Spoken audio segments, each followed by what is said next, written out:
Hello, আসসালামু আলাইকুম। আজকে তৈরি করবো কুরমুরে মসমসে চিংড়ি মাছ ভাজা বা গোল্ডেন ফ্রাইড প্রন। আমি খেয়ে দেখেছি, খুবই অসাধারণ টেস্ট হয়েছে।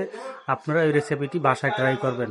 6 পিস চিংড়ি মাছ নিয়েছি, সামান্য একটু mustard paste, oyster sauce, soy sauce দিয়ে নিলাম, চিকেন পাউডার দিলাম পরিমাণ মতন।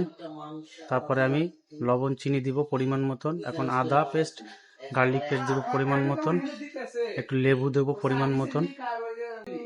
তারপরে সাদা গোলমরিচ, কালো গোলমরিচ, লাল শুকনো মরিচের গুঁড়া সুন্দর করে এখন মেখে নেব মশলাগুলো। এখন একটু ডিম দেব, ডিম দিয়ে একটু অ্যারোট দিয়ে আবার সুন্দর করে এটাকে মেখে নেব চিংড়ি মাছের সাথে। মেখে নেওয়া শেষ। এখন আমি অ্যারোটের ভিতরে এগুলো চিংড়িগুলো ডাস্ট করে নেব, অ্যারোটগুলো সুন্দর করে।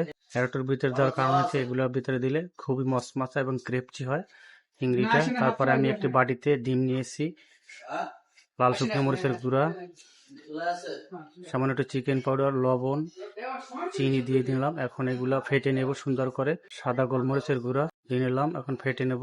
ডাস্ট করা চিকেনগুলো এই ডিমের ভিতরে চুবিয়ে লাল ব্রেড ক্রামের ভিতরে আমি ব্রেড ক্রাম মেখে নিতে হবে চিংড়ির ভিতরে। এক এক করে আমি ডিম চুবিয়ে এখন ব্রেড ক্রামের ভিতরে দিয়ে নিয়েছি। এখন এক এক করে সুন্দর করে ব্রেড ক্রামগুলো আমি মেখে নেব সুন্দর করে। আমার মাখা শেষ। এখন এই চিংড়ি মাছটি ডিপ ফ্রাইয়ের ভিতরে ভাজতে হবে, বা যে কোনো তেলের ভিতরে আপনারা বাসায় ভাজতে পারবেন, কড়াইয়ের ভিতরেও ভাজতে পারবেন। খুবই অসাধারণ একটি চিংড়ি মাছ ভাজা বা কুরমুরে বা গোল্ডেন ফ্রাইড প্রন। আমার খুব ভালো লাগছে। আপনারা সবাই এই পেজটি ফলো দেবেন, লাইক কমেন্ট শেয়ার করবেন। আল্লাহ হাফেজ।